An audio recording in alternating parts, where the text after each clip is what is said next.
wonderful selection of local delicacies, traditional snacks, merchandise, and home-based products, all lovingly crafted by our rural entrepreneurs. So please take a moment to explore the exhibitions, support our local talents, and perhaps bring home a special souvenir as a memento of your visit to Malaysia.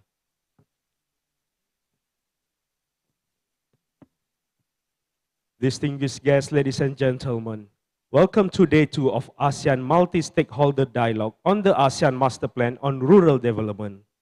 To begin the session today, it is an honor to invite Ms. Melda Magyafitri, Officer for the Poverty Eradication and Gender Division from ASEAN Secretariat. Ms. Melda will provide a brief recap of our Day 1 session. Without further ado, please welcome Ms. Melda to the stage. Good morning.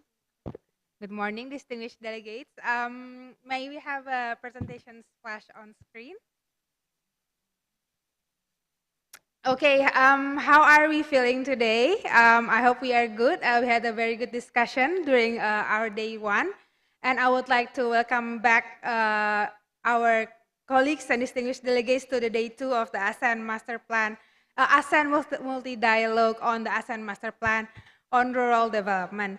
I hope everyone also had a good rest. And after our very productive discussion yesterday, my name is Melda, and before we move into today's session, on behalf of the organizer, kindly allow me to share a quick recap of the key discussions and reflections that we had from day 1, just to bring us all in the same page as we continue our dialogue today.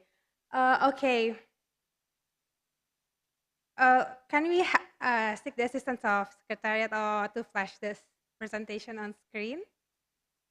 Okay, yeah, they asked me to give a 5 minutes. It's okay. So we'll just have a round of summary of what we had yesterday, and I will also provide you brief overview of what we're going to do today. So we began day 1 with a quite inspiring opening sessions that we had, that setting the tone of the discussions during this dialogue.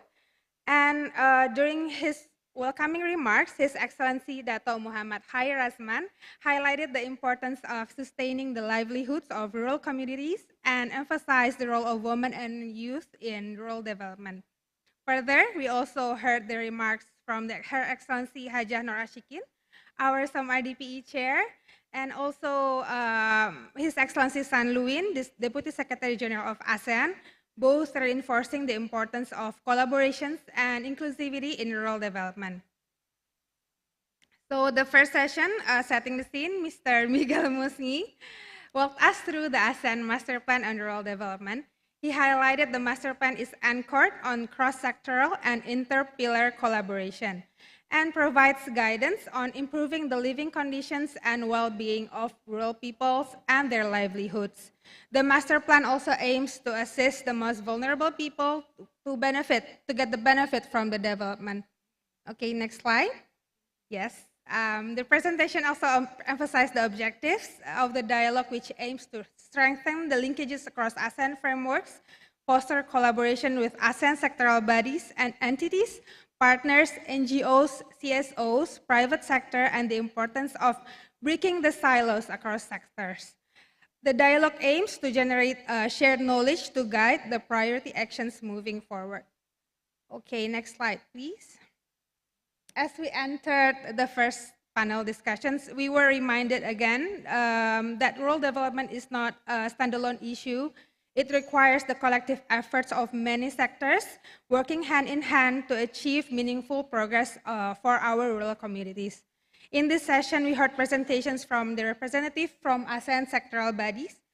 From the ASEAN Socio-Cultural Community Pillar, we had Dr. Zarni from SOM-IDPE, representing the sector working directly on the rural development, Dr. Tan from SOM-HD, focusing on health, Attorney Bernadette from SOM-SWAT, that covers social welfare and the social protection. And we also had colleagues from ASEAN Economic Community Pillar. We had the privilege of hearing from SOM-AMAF, Ms. Paz, representing the agriculture sector, and Mr. Azman from AXMI, focusing on MSME advancement. The discussion also revealed the distinct yet complementary approaches of these two pillars, which both are equally essential in transforming the rural development. The socio-cultural pillar focuses on development of the human capital by empowering villages, providing social protections, and supporting the health and well-being of rural people. Meanwhile, the economic pillar drives the regional economic development and transformation, addressing the challenges of climate change that could affect the agricultural production, while also responding to emerging megatrends such as digital transformation, artificial intelligence, and also cross-border trade. Together, their insights painted a comprehensive picture of how different ASEAN frameworks can complement one another. This session truly served a wide opening discussion that shows how a stronger cross-sectoral coordination and collaboration can accelerate our shared goal of advancing inclusive and sustainable rural development across ASEAN. Next slide, please. In the afternoon of day one, we heard inspiring examples of good practices and innovation in rural development. I'm also pleased to observe that this session was accidentally an all-woman panel, which is a very good accident. It really shows that how we're moving forward in advancing a gender equality, with women leading away in driving change innovation in rural communities. From Bina Desa, we have Ibu Dwi share how farmer field schools empower the small-scale farmers, particularly women and youth, to strengthen their knowledge and leadership in agriculture. From FAO, we have Ms. Kai Mihara reminded us that gender equality is central in achieving food security and reducing poverty, reinforcing the importance of inclusive approaches. Representing the private sector, we have Ms. Noreen from 𝗟𝗑𝗩𝗘 Malaysia, demonstrated how digital connectivity bridges gaps in education, health, and opportunity. And finally, Ms. Mirna from the Philippines, ASEAN Rural Development Leadership Awardee, shared how NECAPA Farmers Association can improve access to financial access to credit and insurance that helps build a stronger and more resilient livelihoods at the grassroots level. Overall, this session highlighted how innovation, inclusivity, and partnership can be the drivers of sustainable rural transformation. Next slide. The day then wrapped up with interactive breakout discussion on 4 themes. Group 1, which is the economic empowerment and livelihoods. Group 2, the rural infrastructure and connectivity. Group 3, climate resilience. And the last group is inclusive access to social services. So we shared many best practices, lessons learned, key challenges, and also ideas and possible actions. And as you can see from the photo here, we are very serious, deep in discussions. A very great way to end day one with full energy and a sense of collective purposes. Next slide. As we move into day 2, we will shift from the reflections we had yesterday into action forward. Following this, we will begin with session 3 on mapping priorities areas and strategic actions, where each breakout group will present the key discussion points. This will be followed by session 4, where we explore opportunities for collaboration, cooperation, and how to mobilize resources. And finally, on the session 5, on next step and way forward, we'll consolidate the statement and recommendations as the outcome documents of our discussion. We will also outline our next action following to the conclusions of the dialogue. The day will close with remarks from His Excellency Dato' Abdul Kahar bin Abdullah from Somadipi, Malaysia. Okay, without further ado, please allow me to give back the floor to the MC and start our first session of the day. Thank you very much. Thank you, Ms. Melda, for the brief recap to the fellow members of the floor. Ladies and gentlemen, please give a big hand to our beautiful Ms. Melda. Distinguished guests, ladies and gentlemen, we will now begin our first session of the day. Session 3 is focused on mapping priority areas and strategic actions towards rural territorial development. Building on the discussion from day 1, presenters from each breakout group will deliver the key discussion points to the plenary session. This plenary session will engage participants in a collaborative process to identify key priorities areas and strategic plan to operationalize the master plan. The presenter will deliver the key discussion points on the 4 topics, which are economic empowerment and livelihood, rural infrastructures and connectivity, climate resilience and environmental sustainability, inclusive access to social services.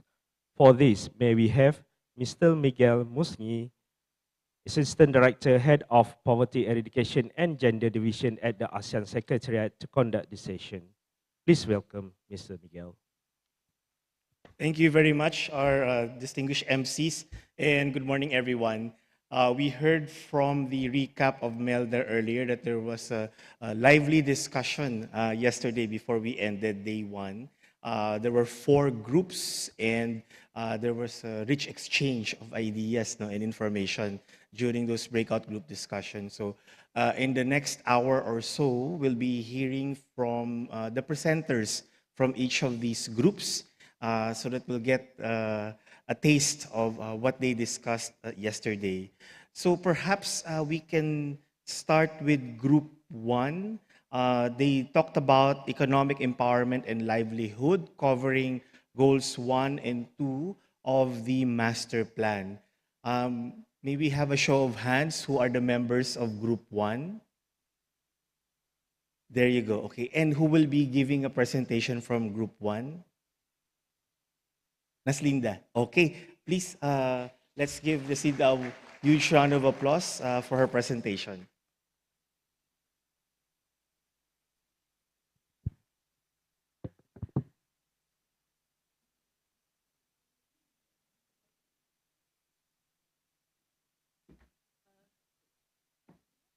Assalamualaikum warahmatullahi wabarakatuh, and a very good morning, everyone. I'm representing Group 1. Can we have the slide on screen, please? Actually, I've been forced to present because all my colleagues want to enjoy Kuala Lumpur, so they do not want to study and prepare for the presentation. So as a gracious host, I said, okay, fine, have fun in KL. So I take this opportunity to present. So this is our group presentation. We talk about economy, empowerment and livelihood, which is in line with the SDG goal 1 and 2. Next, please. So we identify a lot of challenges actually in the rural area. Most of the challenges are covered in our ASEAN Rural Development Master Plan, but we still need to talk about it because we have yet to resolve it. So as you can see from the slide, we have the challenges such as inadequate infrastructure. We discussed it at length yesterday. We still have problem in lack of financing, geographical location, whereby government have to prioritize what they want to do with the limited money that they have, because developing rural area, especially in the remote, costs a lot of money. So, and the population, numbers of population is not as high as in the city. So you have to balance the development and prioritize where your money goes to.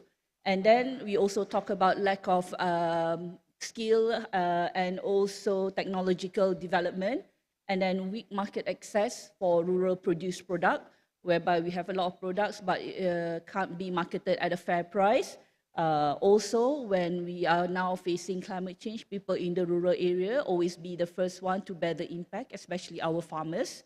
Also, we talk about aging population, whereby all the young and the youth move to the city, left the elderly population in the rural area.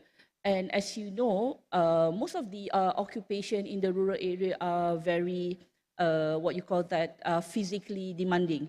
So like agriculture, farmers, despite we are having machine and all that, we have yet to find a solution where farmers can sit at home and everything just plant itself, and so it is still physically intensive. And also we talked about migration yesterday. I think this is also touched by our panelists. And also weak digital connectivity, whereby majority of the AMS, even in Malaysia, we still have weak digital connectivity in certain areas. So next. So then we discuss about the opportunities. So in our group, including, I would like to say the one highlighted in the orange, rural area is still a priority for national development in many ASEAN member states. So that is the opportunities. Even in Malaysia, my ministry, the Ministry of Rural and Regional Development, we are like the top 5 receiving the highest development budget among all the ministries. So we can still say that the government in most of the AMS still emphasize on developing the rural area. So this is opportunity for us, to get funding from the government itself to develop the rural area. Rural areas still have is still high in natural resources. So, and also we should capitalize on the strong bond in communities in rural area. I think when we discussed yesterday, most of the AMS said that this sense of community, sense of belonging is still high among the villages. And also most of the development partners around the world, United Nations, FAO, civil society, they still find what my lecturer like to use the term is still sexy to help the rural or develop the rural area. So they find it is still a good cause to develop the rural area. Okay, next.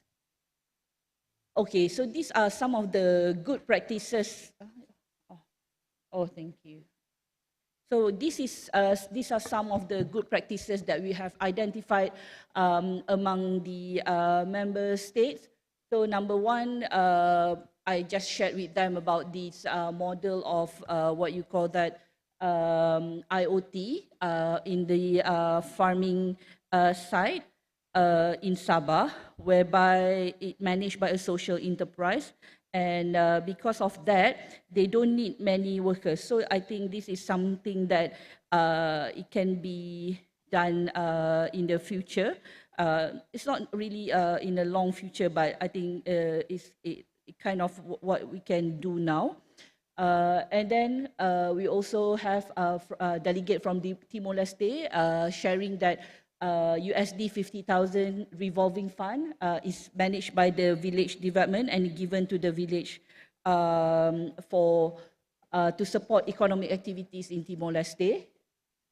We also have a financial and advisory program from ASEAN to farmers organization. We highlighted the word advisory because when you talk about funding, right, everyone wants to give funding, but the funding, what ASEAN emphasized yesterday, must come with advisory service because they need to, we need to uplift or enhance the skill and the knowledge of the village organization or the farmers on how to manage the funds. If not, then the fund will be, just spent like that without much benefit. Also, we have a lot of CSO and private sectors as a development partners for ASEAN. That's the good practices. And we also can leverage upon the existing community-driven development model implemented by most of the ASEAN member states. It's just that we give it a different name. Like in Malaysia, we have the Desa Lestari based on cooperative. In Myanmar, also they have model villages. Also in Cambodia, I think all the ASEAN member states has embarked on this community-driven development. And also we have the Agriculture Rural Development Bank financing rural community with very low interest in Cambodia. So these are some of the good practices on how ASEAN member states assist rural development in terms of economic and livelihood. Okay, so these are some of the recommendations that we made. Actually, I brought my tab because I want to see the slide here, but somehow I can't find it. So I have to turn. All right, so we talk about digital technology, but we, being realistic, we said that, it's still a long way to go. Because of the weak connectivity in the rural area, but we cannot run away from digital technology as everything now is at our fingertips. I just to share with you, show of hand. Whenever I go out from house or from my office now, I always bring my phone and my purse. Nowadays, I start to bring only my phone. I can live without my purse, okay? Because I can make payment using my phone. I have an ID in my phone. So, you know, this is the way of the future. Even if you go to the shop at the hotel, you just have to scan your face and then make payment by card or digital payment. So this is the way to go, and I believe that rural development have to catch up with it. Rural area have to catch up with it. As there's no going back, I would say. So this is something that we need to look into on digital technology, and also peer-to-peer among rural communities. I think if you remember, some of you here that's long enough, we used to have the ASEAN +3 village leaders program, whereby all the village leaders in ASEAN countries plus the +3 will gather either in China, I think Malaysia hosted once, and we have like a forum, and also we bring them to the village in that particular host country so that they can see the economic activities and how the village you know, develop. And I think this program needs to be continued, because sometimes we, even ourselves and as an officer, when we travel to other countries, it's really open up our mind and see, maybe this is a good idea, it's something that we can implement back home. So maybe this is something that we can do. And because what I like about the program, because they invited like 3 village leaders and only 1 officer. So every country, the quota is 4. So you don't send 3 officers and 1 village leader, you send more village leaders. So it's actually meaningful for the village leaders. So something that we can think about, maybe we can start it back again under the ASEAN Village Network. And also we need to encourage more private sectors, because when we talked yesterday, most of the private sectors, they talk about CSR. It's a one-off program. It's not like a continuous program in the village. So maybe something that the private sector needs to consider to have a long-term engagement in the village rather than a CSR or one-off program for a tax return. And also, I will talk about the AI, but let's go to the other points first. Need to invest on community organizing and leadership, because we say when we talk about revolving fund, we talk about you know, funding here and there, about community-driven development. It's important to know that the committee must know what they want and how to implement it. Because it's easy to say community-driven development, but as officer on the ground, how many of you have encountered whereby when you ask the villagers, they don't really know what they want? They have a wish list, but whether it's implemented, whether it's doable, from your perspective, sometimes they just, you know, say things that they think is important, but actually it's not a priority at that moment. So I think that our group think this is very important. We also talk a bit on foreign remittance, whereby a lot of countries rely on foreign remittance, and we think that this can be better utilized, whereby people originally in your country move to other countries, and then they send money back home. So these foreign remittance can also be used for rural development. And also, we talk about data consistency for monitoring purposes, because what we feel that, because one of the guiding question yesterday is about monitoring and evaluation, and our group agree that we should not add more KPIs or more indicators that the country has to spend money and do research or survey. Maybe we can use this the existing indicators, then country would be more committed in any plan of action. And also about AI, we talked about it yesterday, about AI, whereby I think that mostly when you read about AI in rural development, they mostly talk about in agriculture field. Being my ministry in Malaysia, we are not really in charge of agriculture. We have Ministry of Agriculture. So I was thinking, what else AI can do for rural development? Then I attended a course and have some exposure. Then they talk about decision making. I know this is a bit controversial, you know, asking AI or computer to decide who is going to get the grant, who's going to get the funding, who's going to get your assistance. But it can help the officers a lot, actually. Imagine that you have 20, 30,000 applications for grants per year, even the small grants, you know, like $2,000 US, $3,000 US, they're going to ask. So how do you want to evaluate effectively? So AI can help, but also we are not removing human. but we still have human, we still have human making the final decision, but we insert AI in that. Then it can free you to make the complicated decision. So at least they can, sort or they can choose the suitable candidates first based on criteria. But I would say this is controversial because when you have computer making decision, it can remove how to put it, because this is recorded, it can remove a human intervention when making the decision. So because you have to fulfill the criteria, right? Tick, tick, tick. If let's say you say the program is for the rural poor, you have to be from rural area, you have to be poor, earning certain income. Okay, I cannot have like, let's say, yesterday I gave example, maybe I know Miguel and I like him, I say, okay, Miguel, because you're my friend, I'm going to give you the grant, but he's not rural, he's not poor. So this kind of thing, we can eliminate all those problems if you're using AI. So I think AI is the way to go, but whether or not we want to embark is a different story.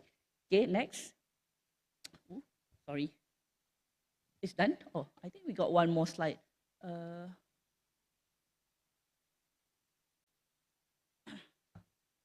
No? Okay, so other matters. So we also feel that all sectoral working group at the regional level have to play an important role for rural development and poverty eradication.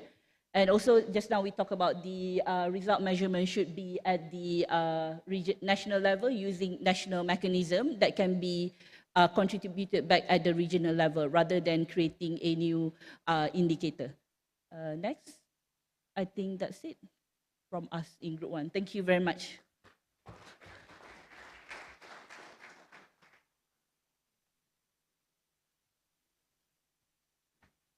All right, thank you very much, Naslinda from Group 1. She, I think, openly, willingly was voluntold to give the presentation.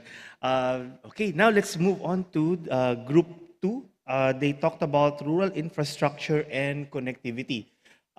Show of hands, who are the members of Group 2? Okay, and who will be presenting from Group 2? There, okay, our friend from Brunei Darussalam. All right. Please, let's all welcome our friend from Brunei Darussalam to deliver the presentation for Group 2.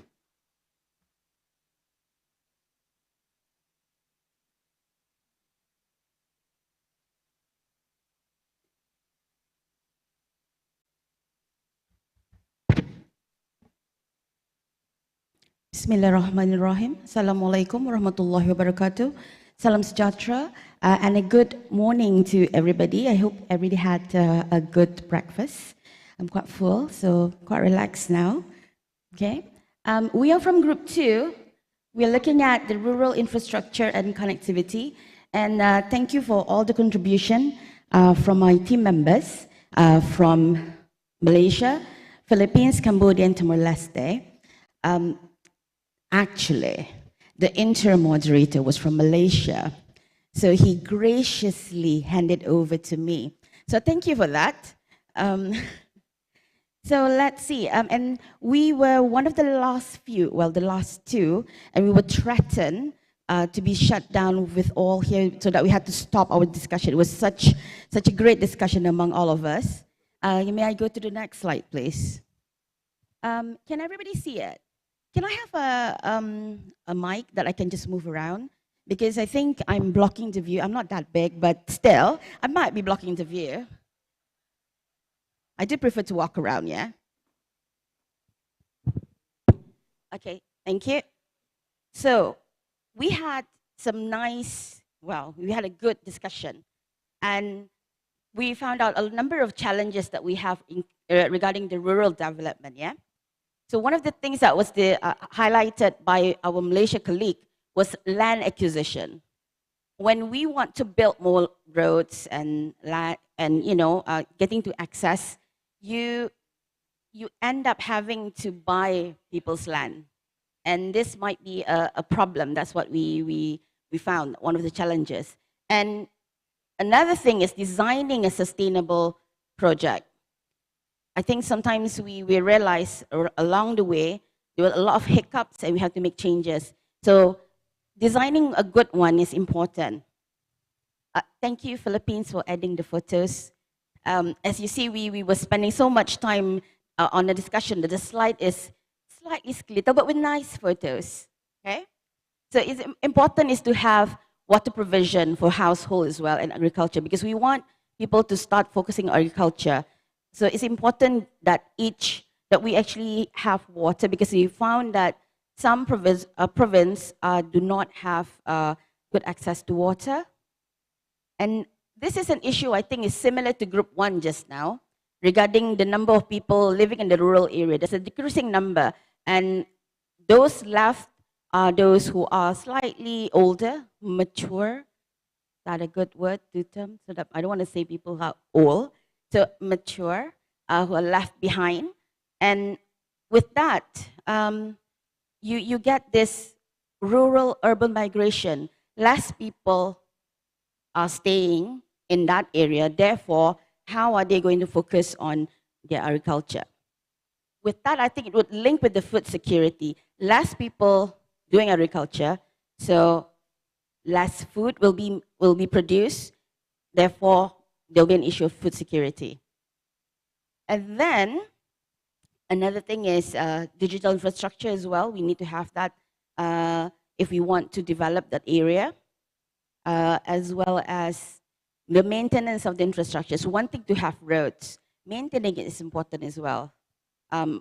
In Brunei, I think that's one of the main issues, that we end up having potholes in the roads, and you need to have enough provision for monetary to fix these roads. Having a road is great, but you need to make sure it's well maintained as well.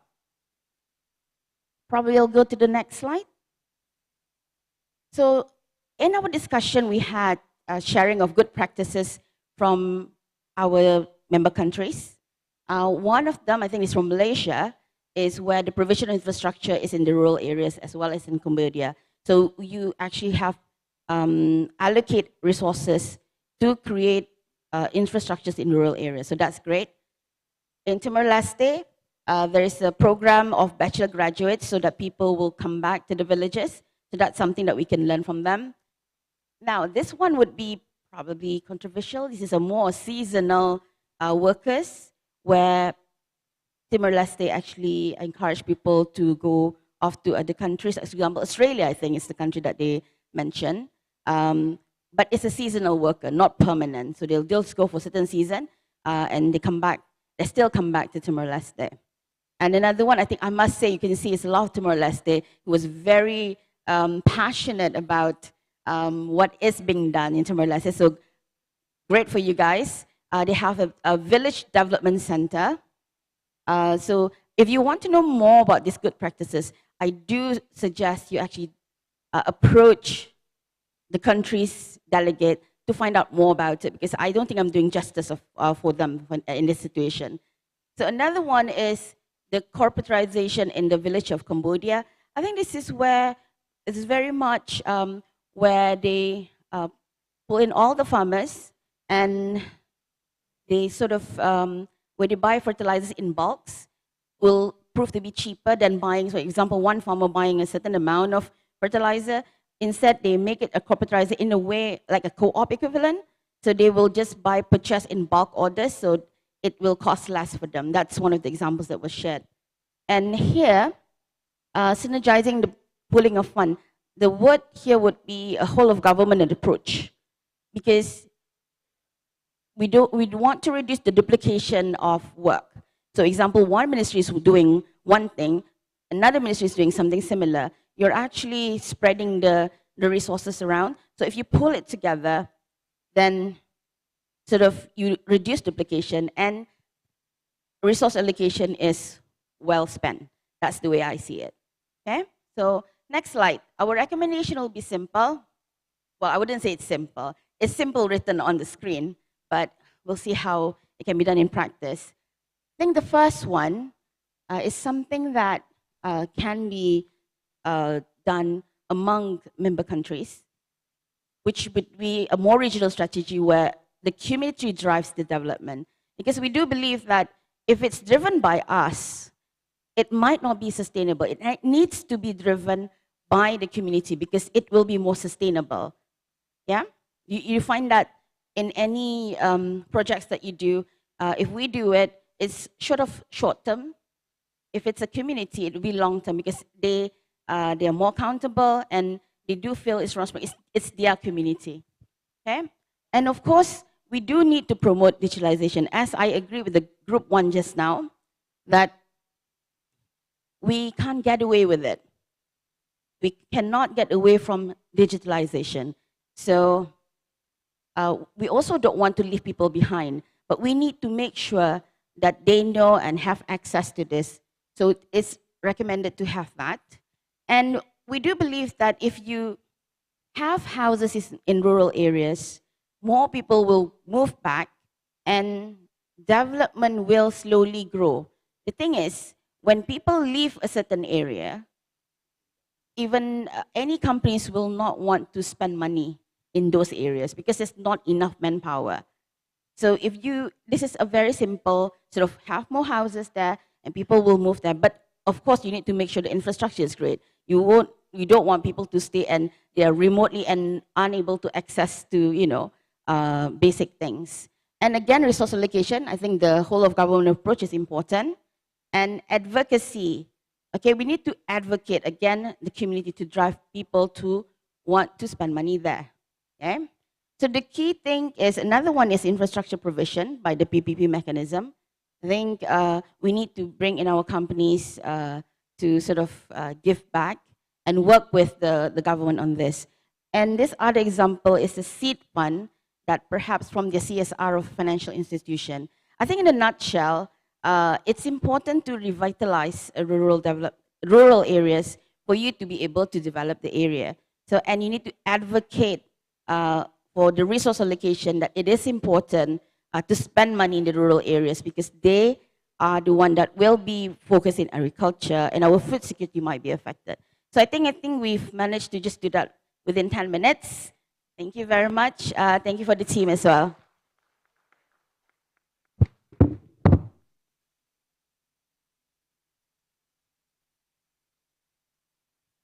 All right, thank you very much, our presenter from Brunei Darussalam. Very lively presentation and also a rich exchange of ideas from Group 2. Now let's move on to Group 3. Group 3 discussed climate resilience and environmental sustainability. May we ask by a show of hands who are the members of Group 3? Okay, Group 3. I see some hands raised. Okay, then who will be presenting from Group 3? There, okay. So please, let's welcome the presenter from Group 3.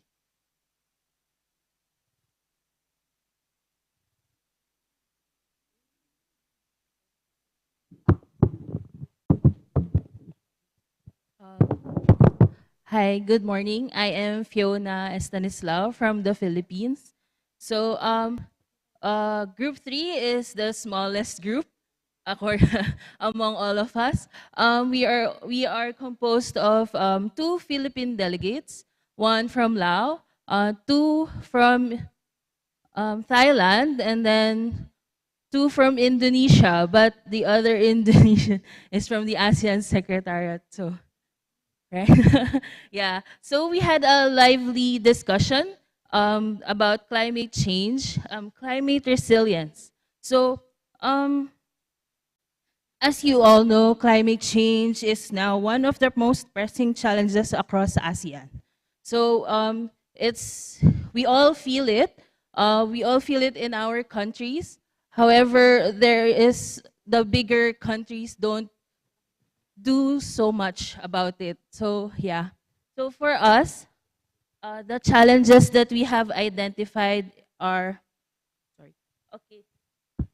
So the challenges we identified are weak inter-ministries coordination. So within the government, there are a lot of ministries, but they don't work together.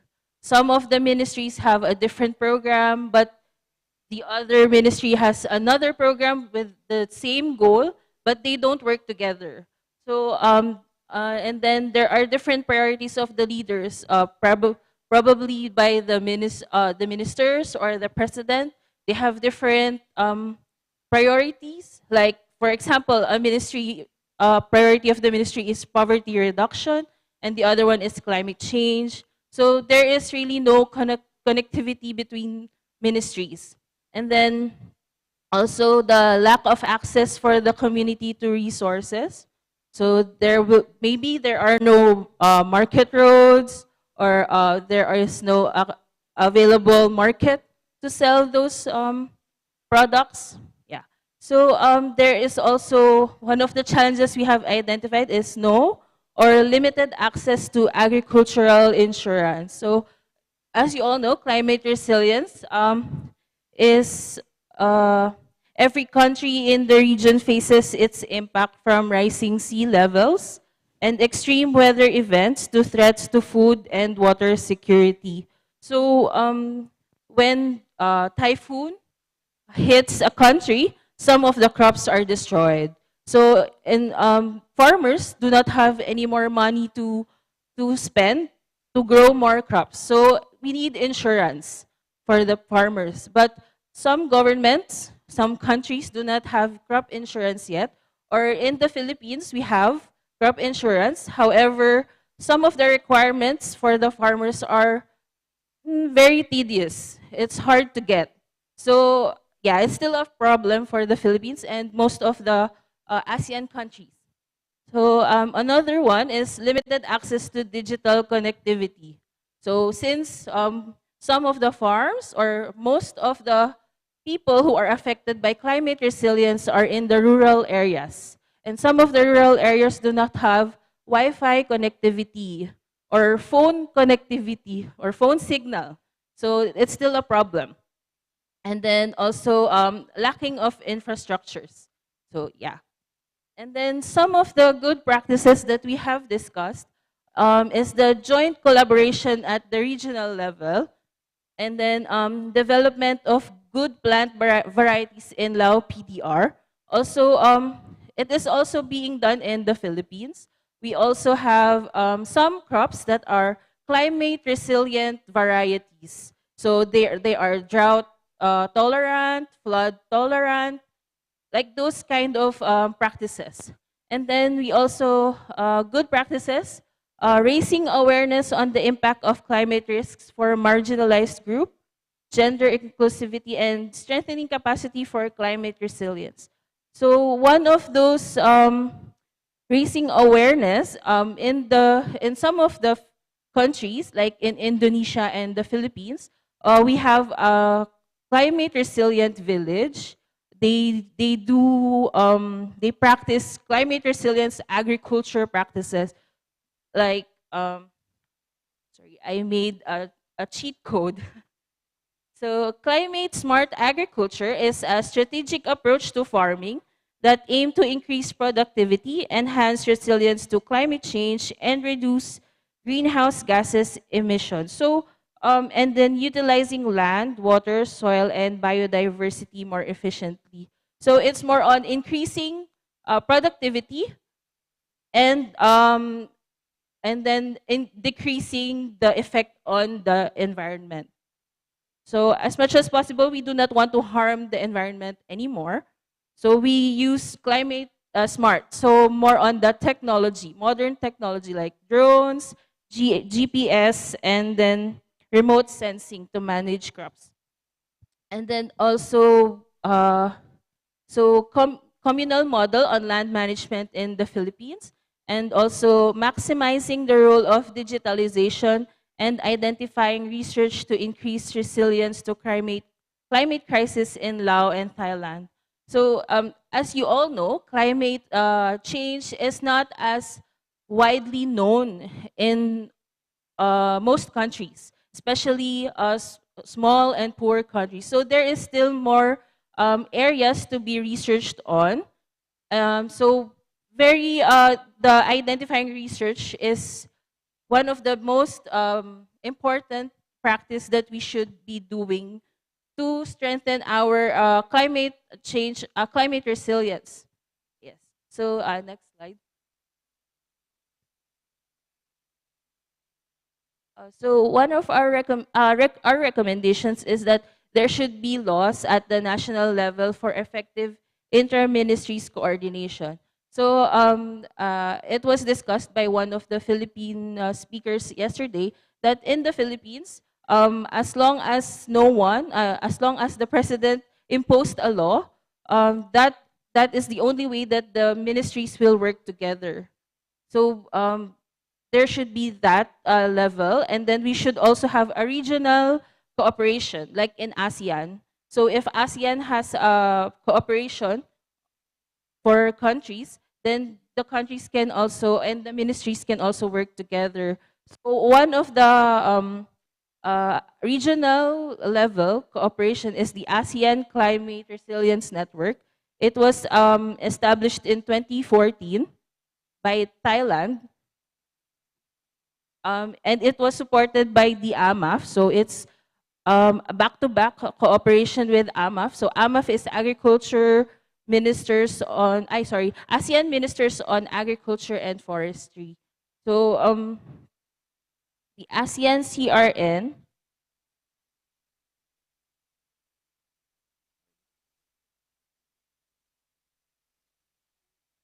so the ASEAN CRN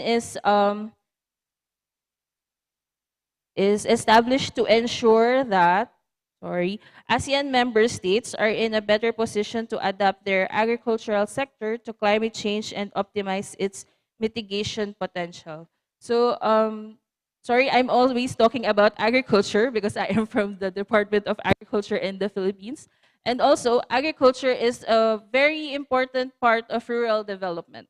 So, since most of the rural people do agriculture. So it's hand in hand together to promote climate resilience. Yes. So so there. That is our discussion. If any of my group members want to add more. No? Okay. So that is all. Thank you.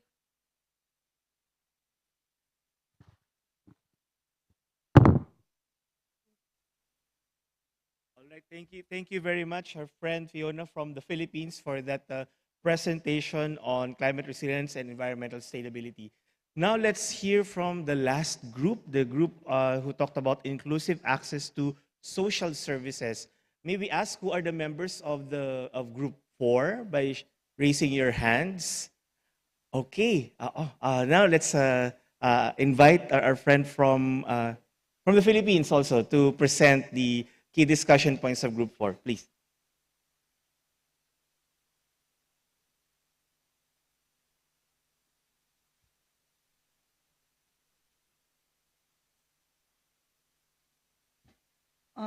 Good morning.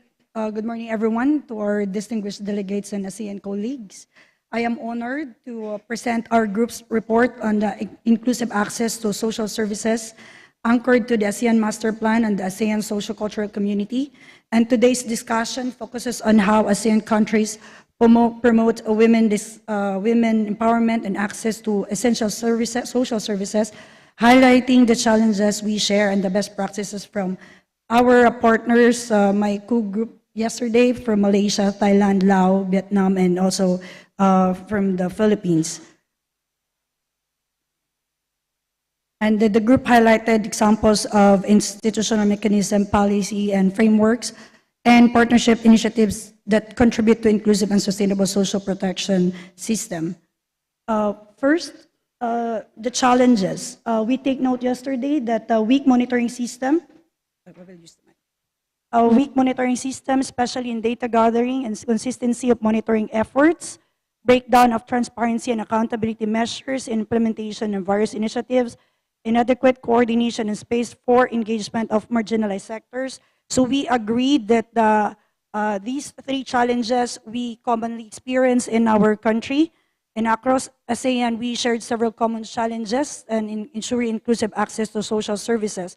First, the lack of consistent data and weak monitoring system. Many governments still face difficulty. In the Philippines, the same, especially in rural areas, in maintaining reliable social registration and disaggregated data for women, senior citizen, and other vulnerable groups. And second, the gaps in transparency and accountability continue to affect the effective delivery of assistance, and ensuring that resources reach the intended beneficiaries remain a continuing challenge, especially during disaster. And the third, limited coordination and engagement with marginalized sectors often delay program implementations. Some programs remain highly centralized, limiting to the participation of local communities. So these challenges emphasize the need for stronger convergence and a better system and improved stakeholder participation so that social protection truly reaches everyone, especially those most in need. Next.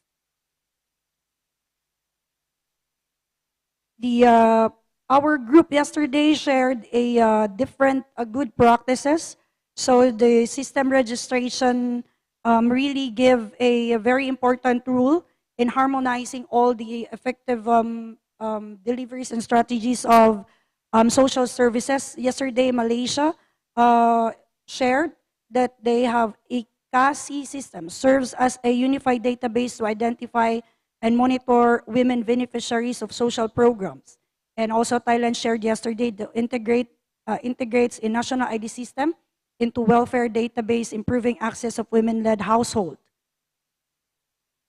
And Vietnam and Laos also shared their strengthening registries for women in poor and remote communities. And also in our country, Philippines, we have Listahan and the national ID system that also ensures that women in vulnerable groups are prioritized in social protection and livelihood programs. And also in health insurance, Thailand also shares that they have universal health coverage, guarantees equal access to medical services for women. And Malaysia and Laos also shared, they provide free maternal and reproductive health services. And Vietnam also shares, offers nationwide health insurance with full subsidies for poor women. And in the Philippines also, we do have universal health care law, automatically covers all women under PhilHealth, ensuring equitable and affordable access to health services. And also in disasters, so yesterday we shared also support during disasters in ASEAN recognizes women as the key actors in disaster resilience. Vietnam and Thailand shared that they have gender-responsive disaster management system that prioritize women's needs. And the Philippines, through its Disaster Risk Reduction and Management Act, or the DRRM Act, mandates that all humanitarian responses integrate gender perspective to ensure protection and empowerment of women during crises. And also, subsidy for pregnant women in Malaysia, they shared that they provide cash assistance and free health checkups for pregnant women. Laos also ensures free prenatal and postnatal care under its national health care insurance. Philippines, our country also provide maternity care and a 105-day paid maternity leave through expanded maternity leave law and PhilHealth maternity care package. And also in social security for housewife, Thailand also shares a best practice that allows voluntary contributions to the Social Security Fund for informal women, workers, and housewives. And in the Philippines, mirrors this through the social security system. We do have SSS, where women in the informal economy can voluntarily contribute and enjoy pension, maternity, and sickness benefit. And women's re-entry after pregnancy, this is what I myself appreciate yesterday's sharing about Malaysia's best practices and also Vietnam. They have the re-entry program for women returning to the workforce after childbirth. They give subsidy, especially for career women who have their take leave for 3 months, I think, 90 days, work after childbirth, supported by childcare and retraining programs. They have retraining programs. And also in the Philippines, enforces the Magna Carta of Women, which guarantees equal employment opportunities and protection for women re-entering the workforce.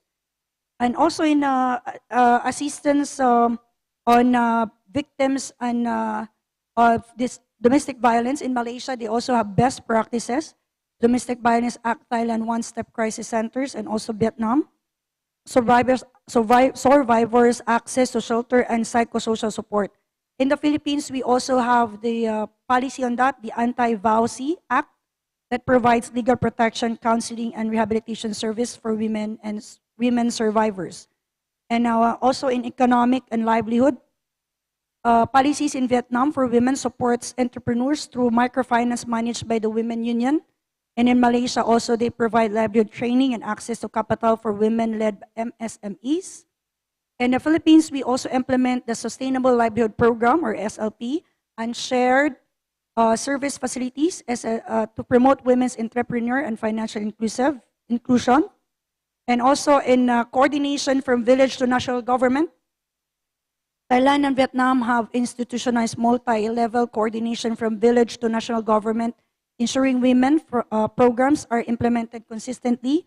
And also in the Philippines, the local government units, gender and development focal system, and the basic sectors ensure that women concerns are mainstream across the government levels. We do have 5% budget on the LGU budget, total budget given to the GAD in the Philippines, to the LGU level.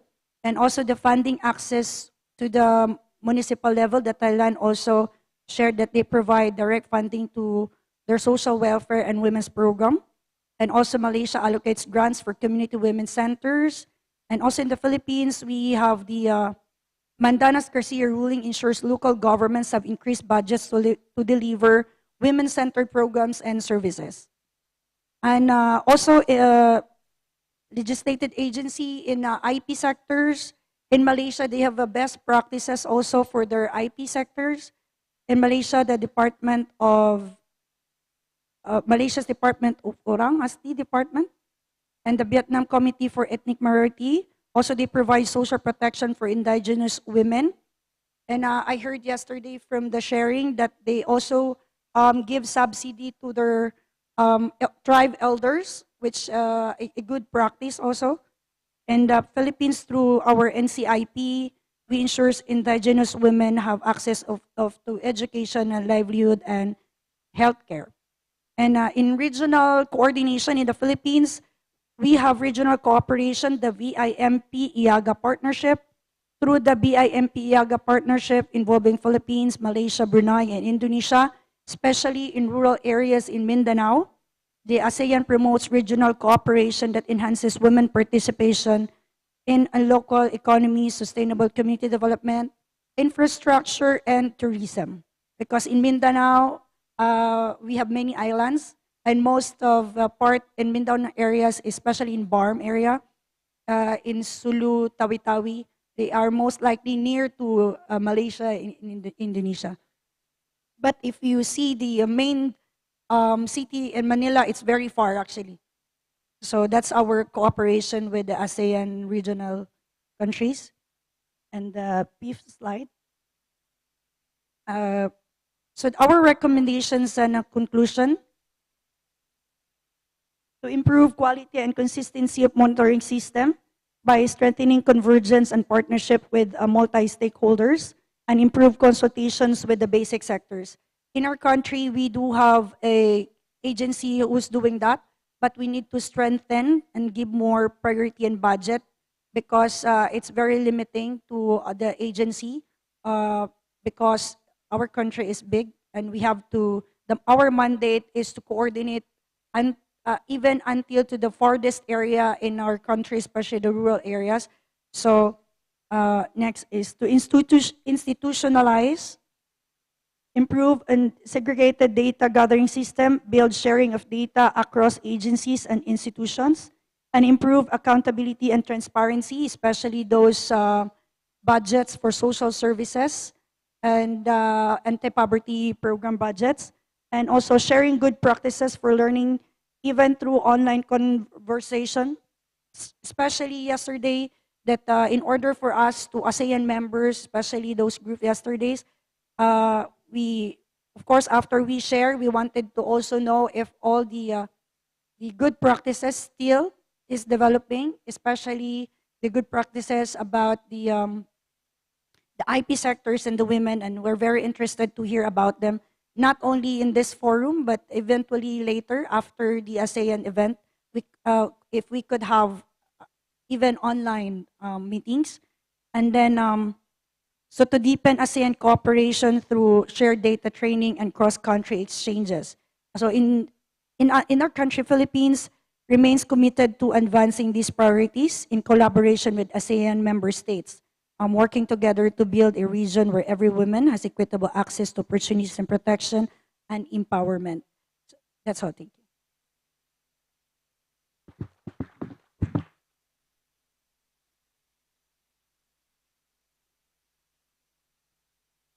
All right, thank you very much, our friend from some RDP Philippines, isn't it? No, very comprehensive presentation, and we learned that I think you're one of the last groups that finished. No, a lot of exchange, rich exchange of information. Okay, congratulations on the exchange of ideas. No, not only for the last group 4, but for all of the groups.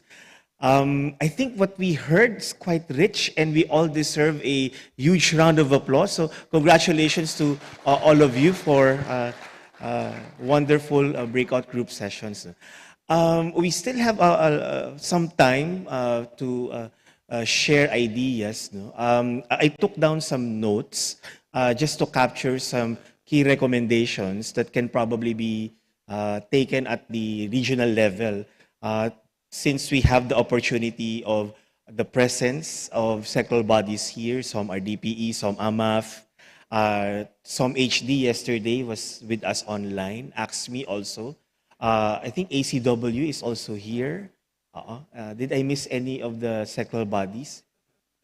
Okay, I might lose my job if I miss any of the sectoral bodies, and also our partners. I took note of 3 key points, and I do have some questions for all of you, who had your breakout discussions. But before I enter into those, I present those points, I just like to ask if anyone else wants to share information, or you have any comments or feedback, or if there's a burning point that you want to share that wasn't fully captured in the presentations, just to make sure that we don't leave any important points behind or unsaid. Yes, please. Ada ya? We have a microphone over there. If so, additional points can or here. Ito to, tolong.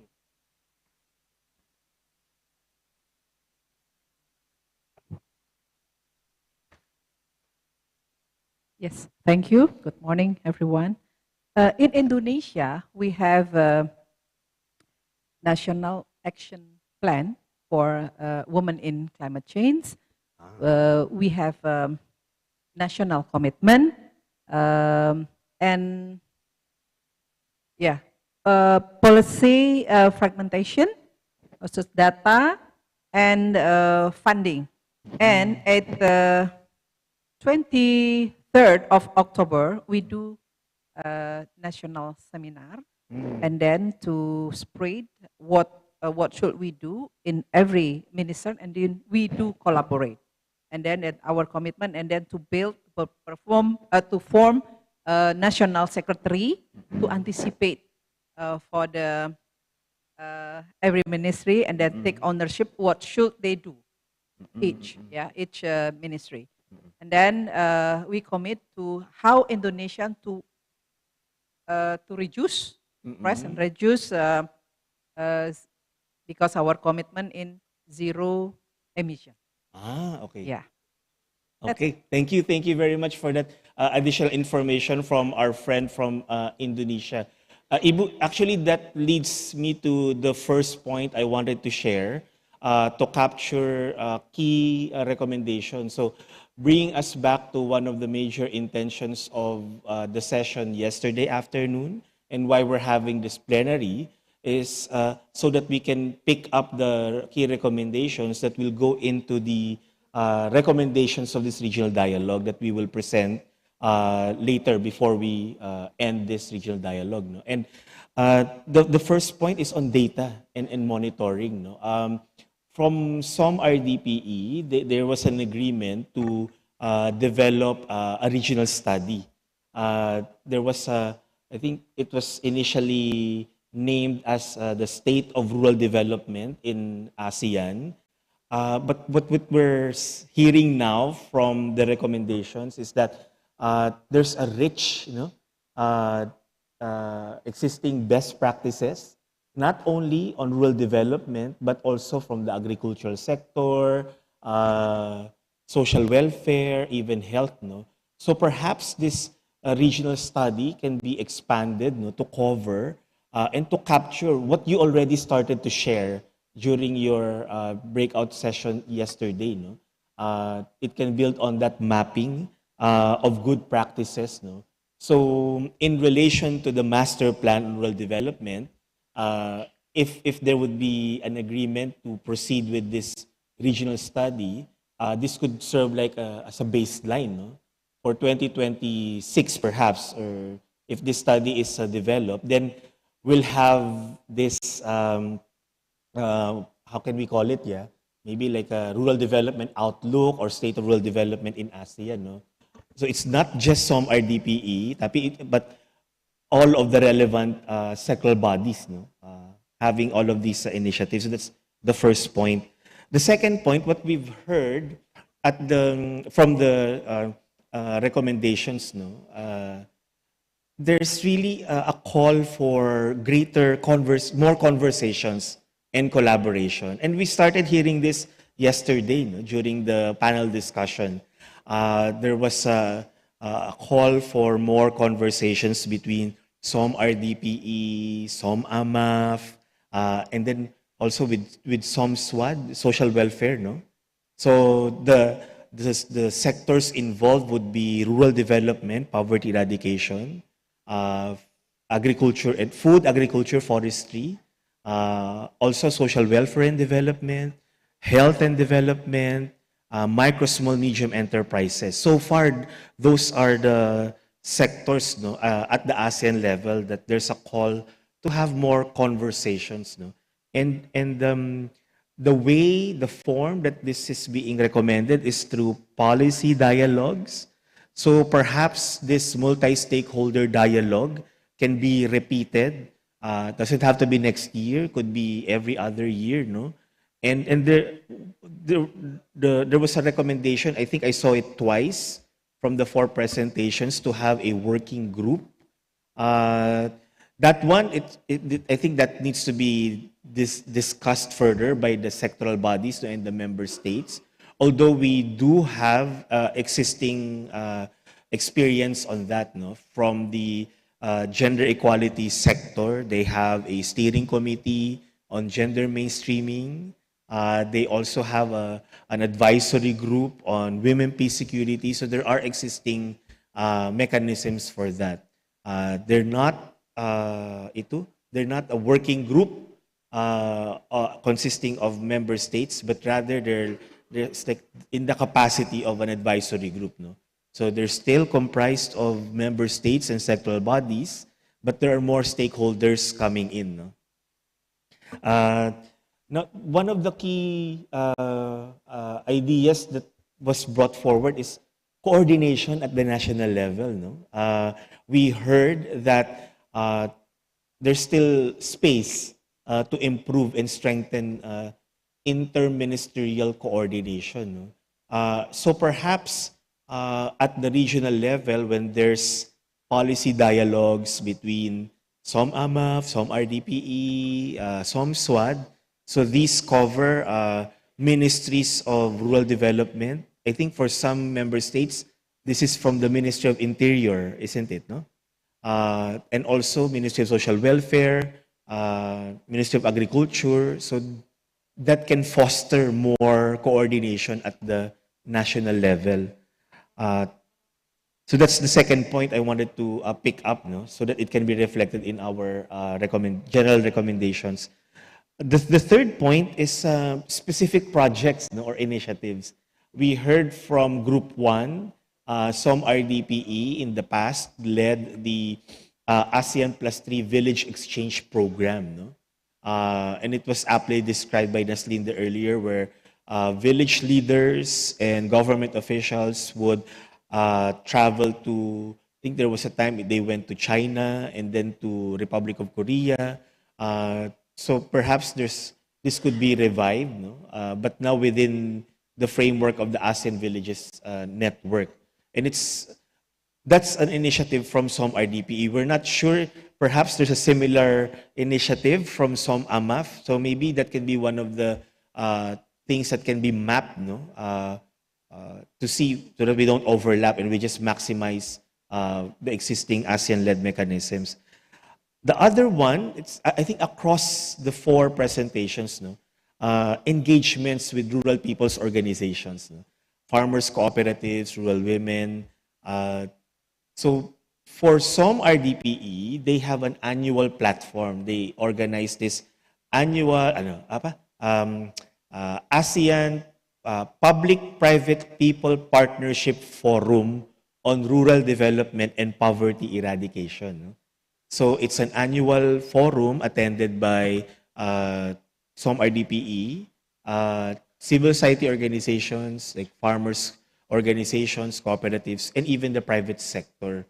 Perhaps that's one platform that the other sectoral bodies can use or participate in.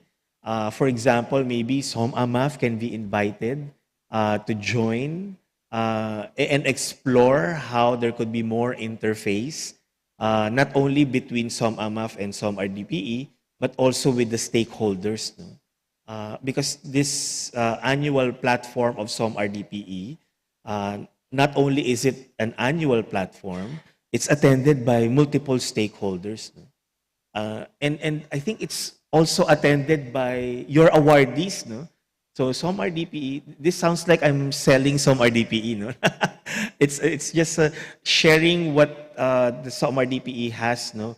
So that the other sectoral bodies can just maximize, no? All of these existing ASEAN platforms. So 𝗟𝗓𝗡, actually you have a network of, how do we call it? Yeah, like human resources, because every other year, 𝗟𝗓𝗡 awards or recognizes outstanding contributions of rural people's organizations. It's called the ASEAN Award on Rural Development and Poverty Eradication. This is an untapped network, no, of social enterprises, cooperatives at the community level. So perhaps that can also be tapped, no, so that it's a ready network, so that there could be these engagements that we have seen, no, as a concrete recommendation across all the 4 groups, no, to have more engagements with rural people's organizations. I think those are the 3 key points that I was able to get from the presentations. Now, we still have a bit of time before we go on coffee break. Yes, please.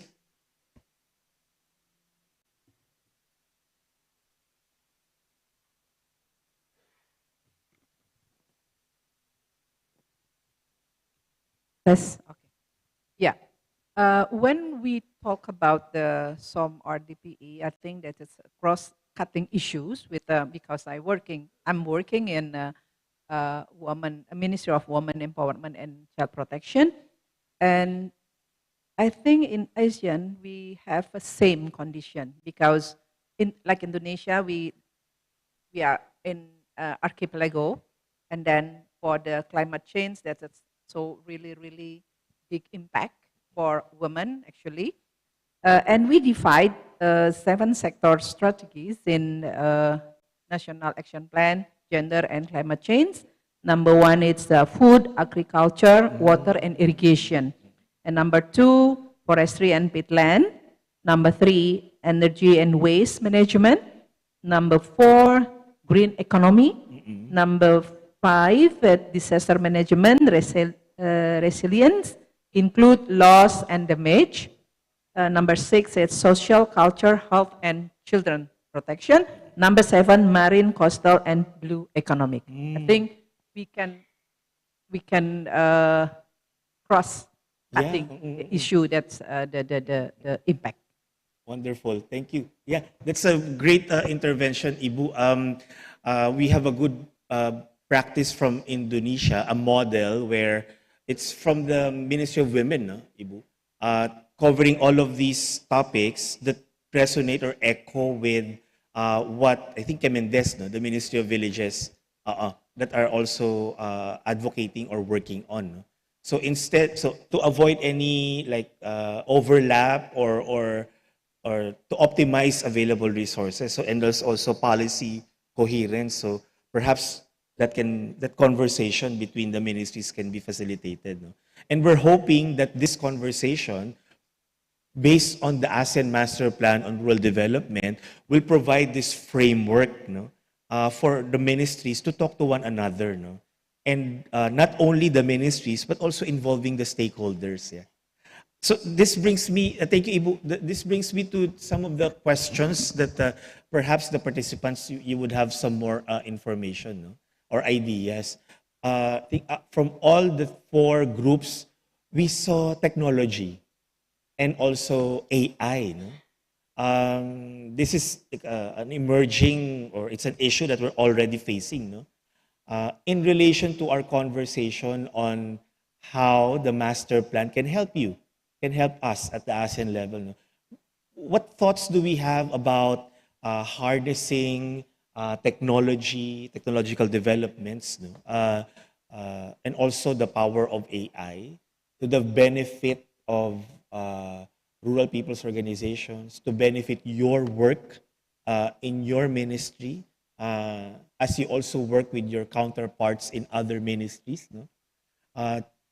Is it something that can be pursued, perhaps, for example, at the ASEAN level, from the ASEAN Economic Community, they already have, I think, guidelines on the use of AI. No? But we don't have something similar on how AI can be applied in rural development. No? Also, like existing technologies, it doesn't have to be high tech. No? For example, to support production, or I picked up earlier that for Thailand, you have this single registry system. No? That's technology to make sure that people from rural areas, I understand also that this registry is used to account for persons with disabilities, correct? Yeah? Or no, not yet. So that no one is left behind. So do we have some ideas how technologies, including AI, can be harnessed, no? In line with the master plan on rural development?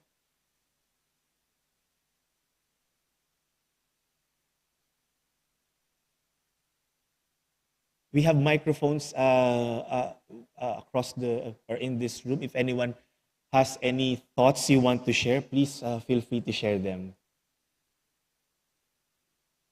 Yes, please. I forgot to say during my presentation earlier, I think somebody in the group mentioned about weather forecasting for agriculture. Okay. So I forgot to mention during the presentation. So how AI can do a better weather predictability. So it will be good for our agriculture sector and all that. And also yesterday when we discussed about technology, because of maybe, I don't know, it's a chicken and egg issue because we don't use it a lot. So the cost of technology, like let's say in Malaysia for paddy farming, when we use technology is very high.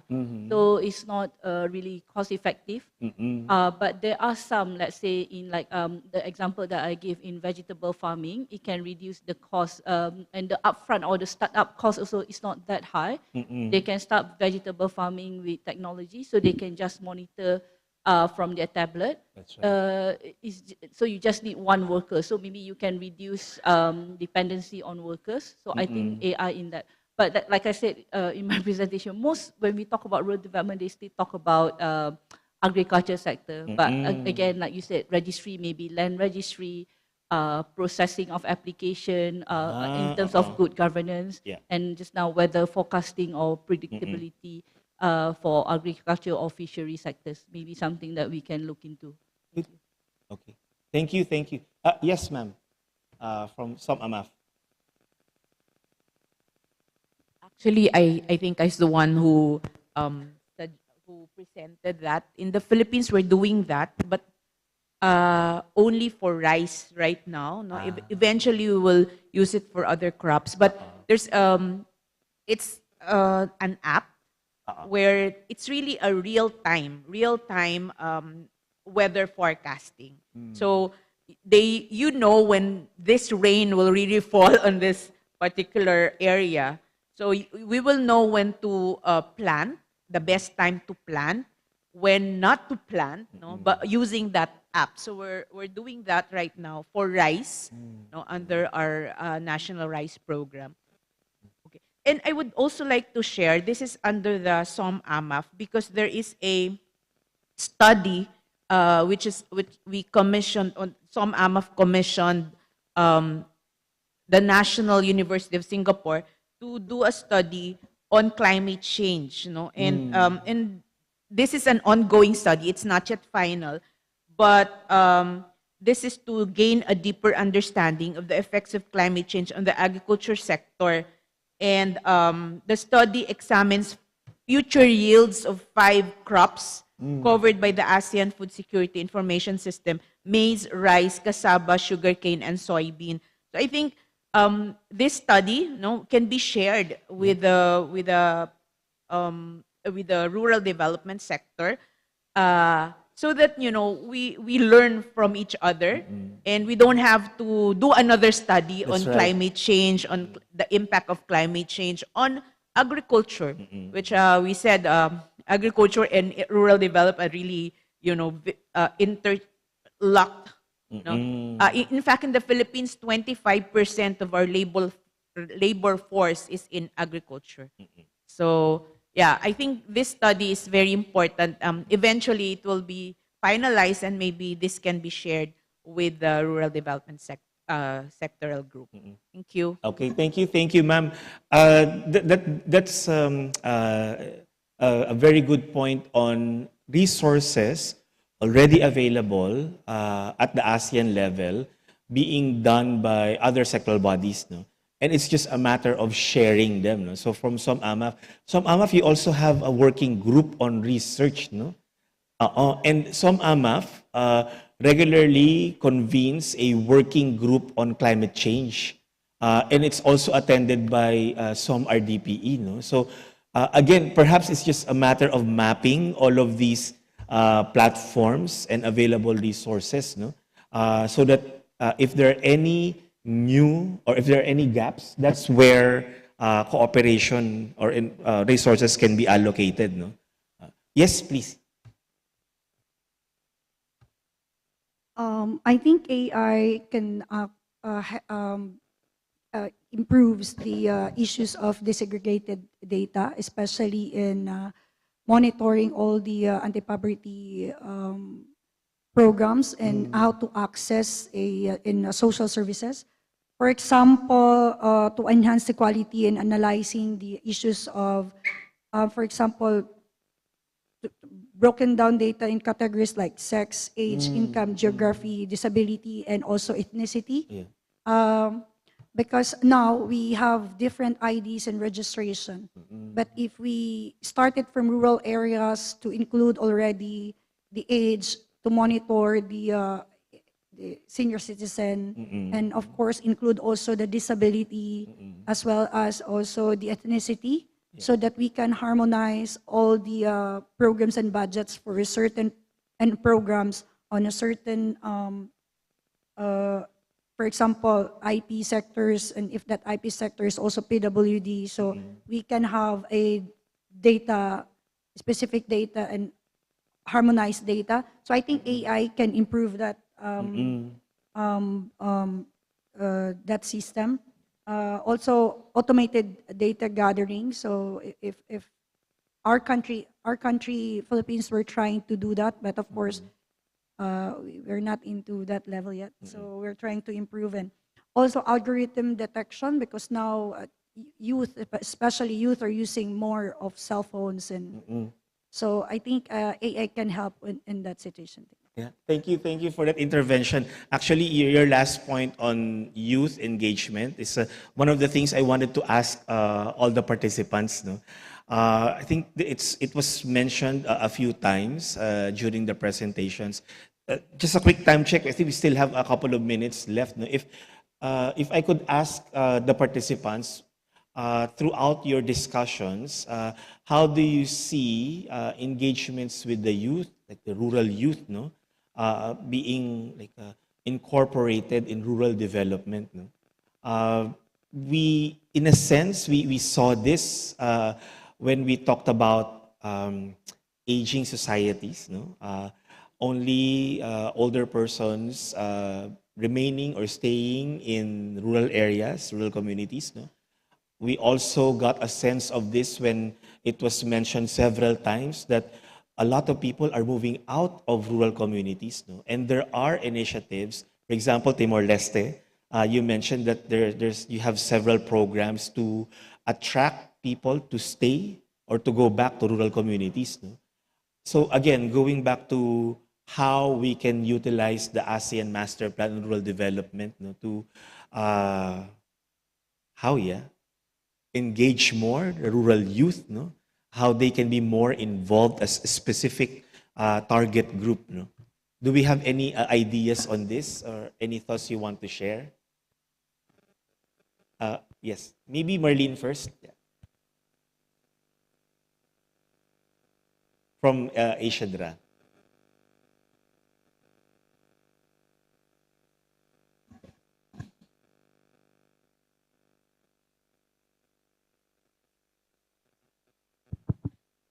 Thank you, Miguel. Maybe just a quick sharing of a regional initiative of 𝗟𝗓𝗓𝗓 covering 3 countries in Cambodia, Vietnam, and the Philippines on smallholder empowerment through digital solutions. And one of the key approaches that we incorporated is the training of, we call DAAs, Digital Agriculture Arrowheads. And the selection of the DAAs focuses on young people. No? And we believe that unless we are able to really invest in capacitating young people in the community, this initiative of capacitating farmers organizations and connecting them with startups or technologies that exist out there will not go beyond the project, but investing in young people in the community, we believe that it is like one sustainability aspect of the project. So, and well, this is also backed up by a study that we did that it is the young people and rural women who we would like to invest on in as far as digital agriculture is concerned. Thank you, Marlene, our friend from 𝗟𝗓𝗓𝗓. Anyone else? Yeah, maybe I'll call on Indonesia and then Philippines. Silakan pa.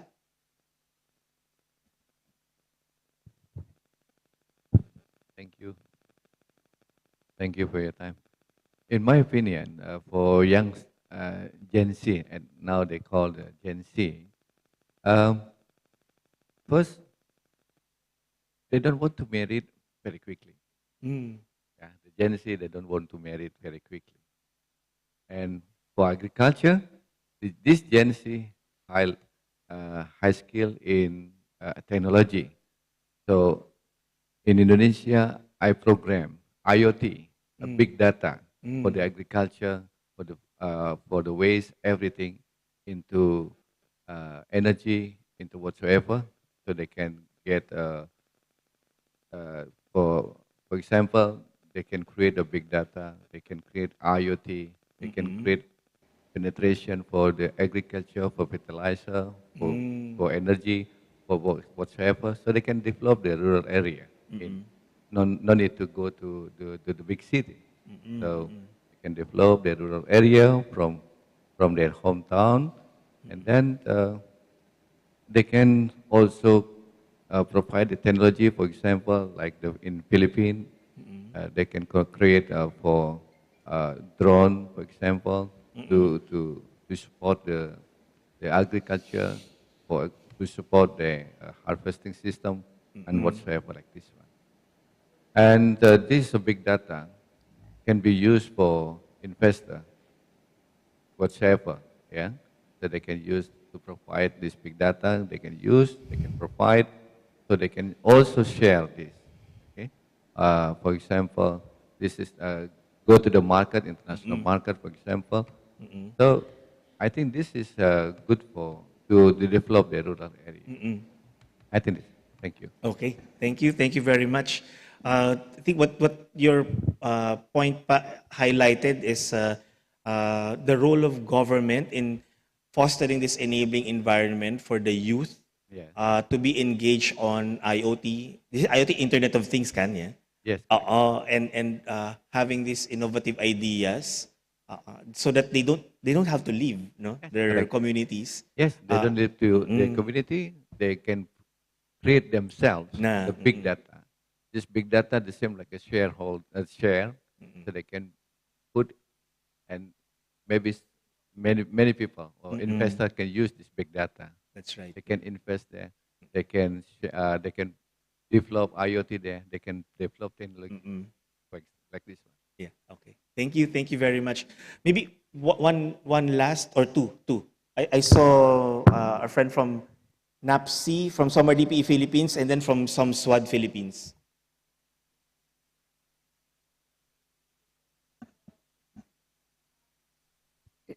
Because our agency have 14 basic sector, and one of the sector is the youth sector. Yeah, and we encourage the participation of youth in policy, and also the monitoring of programs. And one of the partner agencies, the Department of Agriculture, they have actually a young farmer challenge. So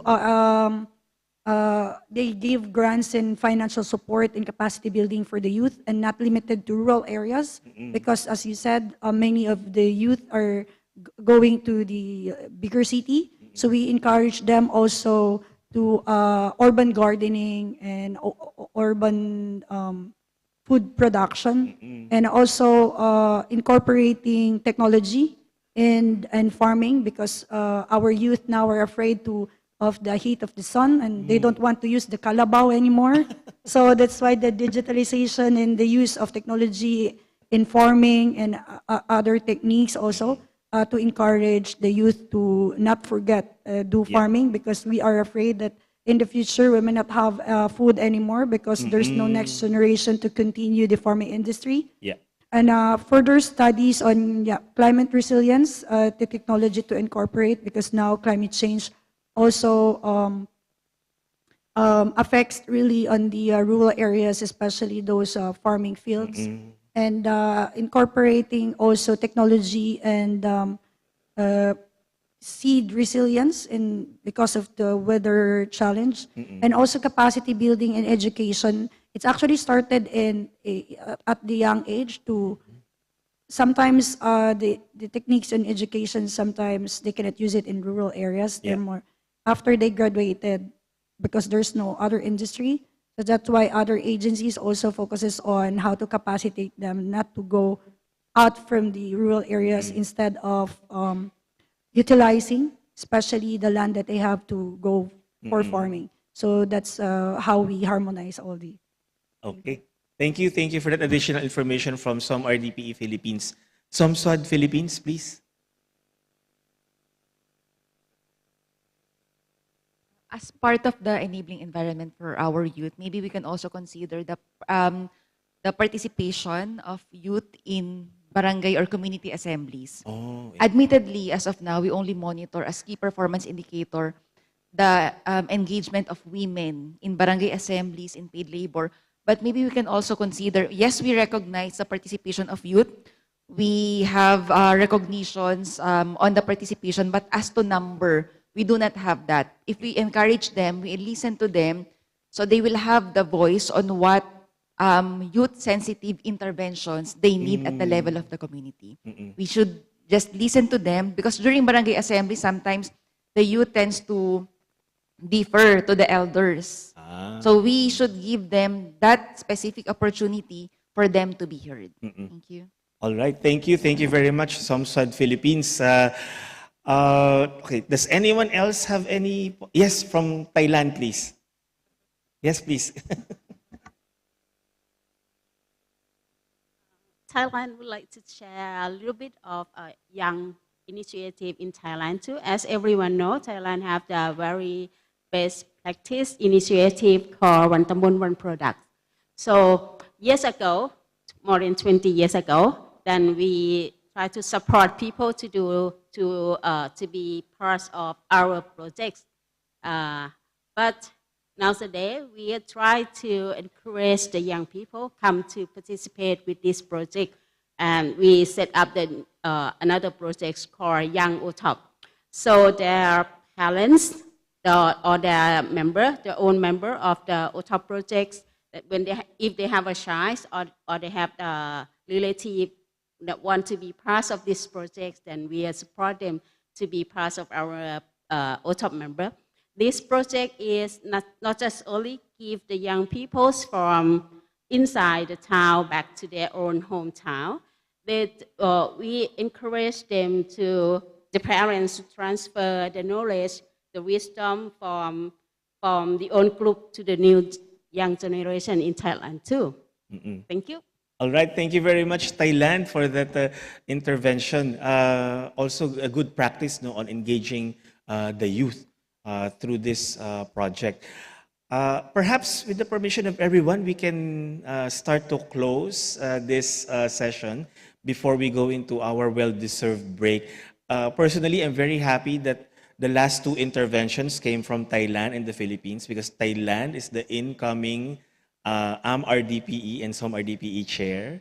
And of course, the Philippines is the incoming ASEAN chair. No? So do we sense there are exciting things happening, going to happen next year? No? So I think with that, let's all give ourselves a huge round of applause for rich exchanges of ideas. Our team is diligently trying to capture all the key points. So hopefully, we'll be able to reflect that in the recommendations that we will present just before lunch break. Okay, so thank you once again. I now hand over the microphone back to our MC. Thank you. Thank you to our distinguished presenters and moderator for a very productive presentation. Thank you also, Mr. Miguel, for moderating these sessions. Okay, ladies and gentlemen, members of the floor, we will now take another short coffee break. Please return in 15 minutes for the continuation of these sessions. Please return to the hall at 10:55 a.m. Thank you.